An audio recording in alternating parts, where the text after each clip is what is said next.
નમસ્કાર મિત્રો, સ્વાગત છે તમારું અમારી યુટ્યુબ ચેનલમાં। તો મિત્રો, ગુજરાત પોલીસ ભરતી બોર્ડ દ્વારા પીએસઆઈ અને કોન્સ્ટેબલની કુલ 13,591 જેટલી જગ્યા પર ભરતી બહાર પાડવામાં આવેલી છે। તો આ ભરતી વિશે આપણે વિગતવાર માહિતી એક જ વિડીયોમાં મેળવી લઈએ। તે પહેલા વિડીયો ગમે તો લાઈક અને શેર કરી દેજો, ચેનલમાં નવા હોય તો ચેનલને સબસ્ક્રાઇબ કરી દેજો। તો ચાલો મિત્રો, વિડીયોની શરૂઆત કરીએ।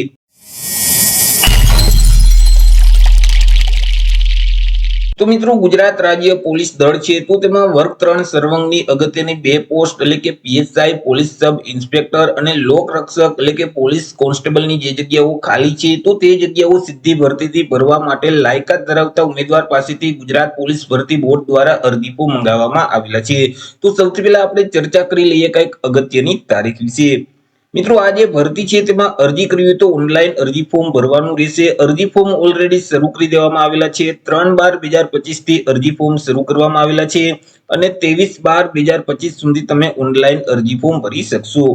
અરજી ફોર્મ ઓજાસનું જે પોર્ટલ છે એટલે કે ojars.gujarat.gov.in નામની જે વેબસાઇટ છે, આ વેબસાઇટ ઉપર જઈ અને તમારે 23/12/2025 સુધીમાં ઓનલાઈન અરજી કરવાની રહેશે।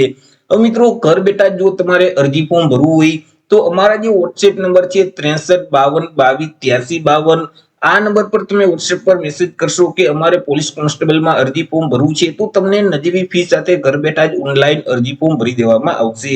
વાત કરી લઈએ મિત્રો જગ્યા વિશે કે કુલ કેટલી જગ્યા છે અને કેટેગરી મુજબ કેટલી જગ્યા રહેશે। તો કે અહીં જે પીએસઆઈ અને એલઆરડી બંને પોસ્ટ થઈ કુલ 13,591 જેટલી જગ્યા પર આ ભરતી જાહેર કરવામાં આવેલી છે। હવે આ જે 13,591 જગ્યા છે તેમાંથી બિન અનામત એટલે કે સામાન્ય વર્ગના જે ઉમેદવાર છે તેના માટે 5,763 જેટલી જગ્યા રહેશે। આ જે 5,763 જગ્યા છે તેમાંથી મિત્રો અહીં 1,425 જગ્યા મહિલા માટે અનામત રહેશે। ત્યાર પછી ઈડબ્લ્યુએસ એટલે કે આર્થિક રીતે નબળા વર્ગના જે ઉમેદવાર છે તેના માટે 1,446 જગ્યા છે। આ 1,446 જગ્યામાંથી 358 જગ્યા છે તે મહિલા માટે અનામત રહેશે। સામાજિક અને શૈક્ષણિક રીતે પછાત વર્ગના જે ઉમેદવાર છે તેના માટે 3,417 જગ્યા રહેશે। 3,417 જગ્યામાંથી 813 જગ્યા છે તે મહિલા માટે અનામત રહેશે। અનુસૂચિત જાતિના ઉમેદવાર માટે 928 જગ્યા છે તેમાંથી 225 જગ્યા મહિલા માટે અનામત રહેશે। જ્યારે અનુસૂચિત જનજાતિના જે ઉમેદવાર છે તેના માટે 2,037 જેટલી જગ્યા છે તેમાંથી 498 જગ્યા છે તે મહિલા માટે અનામત રહેશે। આવી રીતે કુલ 13,591 જેટલી જગ્યા પર આ ભરતી જાહેર કરવામાં આવેલી છે। તેમાંથી જે બિન હથિયારી પોલીસ સબ ઇન્સ્પેક્ટરની જે પોસ્ટ છે તેમાં 659 જેટલી જગ્યા છે।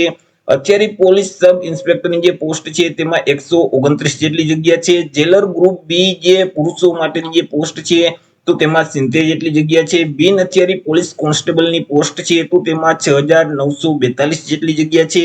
હથિયારી પોલીસ કોન્સ્ટેબલની જે પોસ્ટ છે તો તેમાં 2,458 જેટલી જગ્યા છે। જેલ સિપાઈ પુરુષની જે પોસ્ટ છે તેમાં 300 જગ્યા છે। જેલ સિપાઈ મહિલા મેટ્રોનની પોસ્ટ છે તેમાં 31 જગ્યા છે।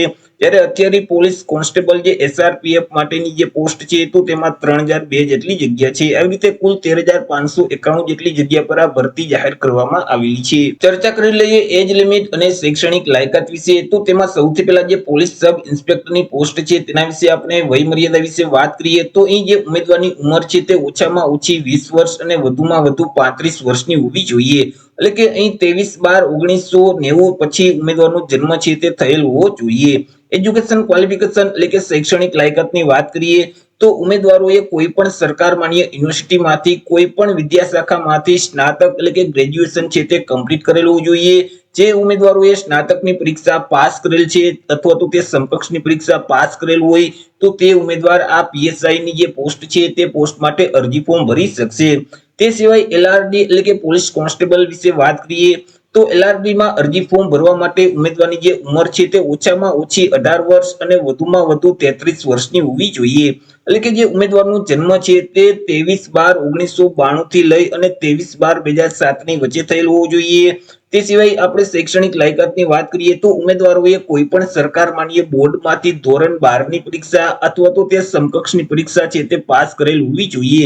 જે ઉમેદવારોએ 12 ની પરીક્ષા પાસ કરેલ છે અથવા તો તે સમકક્ષની પરીક્ષા પાસ કરેલ હોય તો તે ઉમેદવાર એલઆરડી એટલે કે પોલીસ કોન્સ્ટેબલ માટે અરજી ફોર્મ ભરી શકશે। તે મિત્રો ઉંમરમાં છૂટછાટ વિશે વાત કરીએ તો જે સામાન્ય વર્ગની મહિલા ઉમેદવાર છે તો તેઓને 5 વર્ષની ઉંમરમાં છૂટછાટ આપવામાં આવશે। અનામત વર્ગના જે પુરુષ ઉમેદવાર છે તેઓને પણ 5 વર્ષની છૂટછાટ આપવામાં આવશે। અનામત વર્ગની જે મહિલા ઉમેદવાર છે તો તેઓને મહિલા ઉમેદવાર માટે 5 વર્ષ અને જે અનામત માટે 5 વર્ષ એવી રીતે કુલ 10 વર્ષની છૂટછાટ છે તે આપવામાં આવશે। તે સિવાય તમે જો મિત્રો રમતગમતમાં ભાગ લીધેલ હશે તો તમને 5 વર્ષની છૂટછાટ છે તે વધારે મળવાપાત્ર થશે। માજી સૈનિક છે તો તેઓએ જે સંરક્ષણ સેવા બજાવેલ છે તે ઉપરાંત 3 વર્ષની ઉંમરમાં છૂટછાટ આપવામાં આવશે। પરંતુ અહીં ઉમેદવારની ઉંમર છે તે કોઈ પણ સંજોગોમાં 45 વર્ષ કરતા વધવી ન જોઈએ।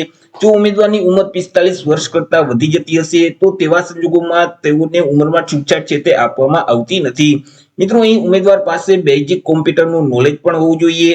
ઉમેદવાર છે તે ગુજરાતી ભાષા અથવા તો હિન્દી ભાષા અથવા બંને ભાષાના જાણકાર પણ હોવા જોઈએ। વાત કરી લઈએ મિત્રો પરીક્ષા ફી વિશે કે કયા ઉમેદવારોએ કેટલી પરીક્ષા ફી ભરવાની રહેશે। તો અહીં જે જનરલ એટલે કે સામાન્ય કેટેગરીના જે તમામ ઉમેદવાર છે પુરુષ અને મહિલા તો આ તમામ ઉમેદવારોએ પરીક્ષા ફી ભરવાની રહેશે। જો તમારે માત્ર પીએસઆઈ માં જ અરજી ફોર્મ ભરવું છે તો 100 રૂપિયા ફી ભરવાની રહેશે। માત્ર એલઆરડી એટલે કે લોકરક્ષક દળમાં અરજી ફોર્મ ભરવું છે તો પણ 100 રૂપિયા ફી ભરવાની રહેશે। પરંતુ બંને એટલે કે પીએસઆઈ અને એલઆરડી બંને પોસ્ટમાં જો અરજી ફોર્મ ભરવું હોય તો 200 રૂપિયા ફી છે તે ભરવાની રહેશે। પરીક્ષા ફી છે તે તમારે ઓનલાઈન ભરવાની રહેશે। તમે net banking, credit card, debit card કે યુપીઆઈ ના માધ્યમથી પરીક્ષા ફી છે તે ભરી શકશો। પરીક્ષા ફી ભરવાની જે છેલ્લી તારીખ છે તે 26/12/2025 છે। 26/12/2025 સુધીમાં તમારે ઓનલાઈન પરીક્ષા ફી ભરી દેવાની રહેશે। હવે મિત્રો અહીં જનરલ સિવાય બાકી જે અનામત વર્ગના તમામ ઉમેદવાર છે જેમ કે ઈડબ્લ્યુએસ છે, એસસી એસટી કેટેગરીના ઉમેદવાર છે, એસસીબીસી કેટેગરીના ઉમેદવાર છે, માજી સૈનિક છે તો આ ઉમેદવારોએ પરીક્ષા ફી ભરવાની રહેતી નથી। વાત કરી લઈએ મિત્રો શારીરિક કસોટી વિશે તો સૌથી પહેલા તો તમામ ઉમેદવારની એક શારીરિક કસોટી લેવામાં આવશે। હવે મિત્રો અહીં સંયુક્ત શારીરિક કસોટીનું આયોજન કરવામાં આવશે એટલે કે પીએસઆઈ અને એલઆરડી જો બંને પોસ્ટમાં તમે અરજી ફોર્મ ભરેલ હશે તો તમારે એક વખત જ શારીરિક કસોટી છે તે આપવાની રહેશે। કે જેમાં મિત્રો સૌથી પહેલા તો તમારે દોડ છે તે કરવાની રહેશે। પુરુષ ઉમેદવારોએ 5000 મીટરની દોડ છે તે કરવાની રહેશે અને આ દોડ છે તે વધુમાં વધુ 25 મિનિટની અંદર તમારે પૂરી કરી દેવાની રહેશે। મહિલા ઉમેદવારોએ 1600 મીટરની દોડ કરવાની રહેશે અને આ દોડ છે તે 9 મિનિટ અને 30 સેકન્ડમાં મહિલા ઉમેદવારોએ પૂરી કરવાની રહેશે।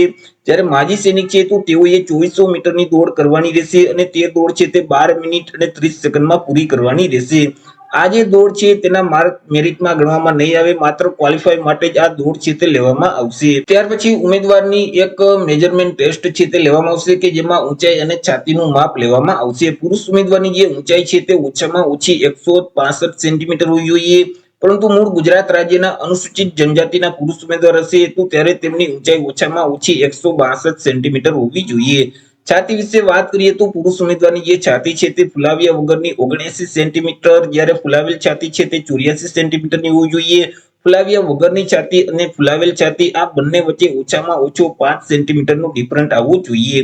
મહિલા ઉમેદવાર વિશે વાત કરીએ તો મહિલા ઉમેદવારની જે ઊંચાઈ છે તે ઓછામાં ઓછી 155 સેન્ટીમીટરની હોવી જોઈએ। પરંતુ મૂળ ગુજરાત રાજ્યના અનુસૂચિત જનજાતિના મહિલા ઉમેદવાર હશે તો ત્યારે તેમની જે ઊંચાઈ છે તે ઓછામાં ઓછી 150 સેન્ટીમીટર હોવી જોઈએ। ત્યાર પછી ઉમેદવારની એક લેખિત પરીક્ષા લેવામાં આવશે। તેનો જે અભ્યાસક્રમ છે તેના વિશે આપણે એક અલગથી ડિટેલમાં વિડીયો અપલોડ કરી દેશું। તો આવી રીતે મિત્રો ગુજરાત પોલીસ દળમાં પીએસઆઈ અને કોન્સ્ટેબલની જે જગ્યાઓ ખાલી છે અંદાજે 13,591 જેટલી જગ્યા પર આ ભરતીની જાહેરાત કરવામાં આવેલી છે। તો આશા રાખું છું વિડીયો પસંદ પડ્યો હશે।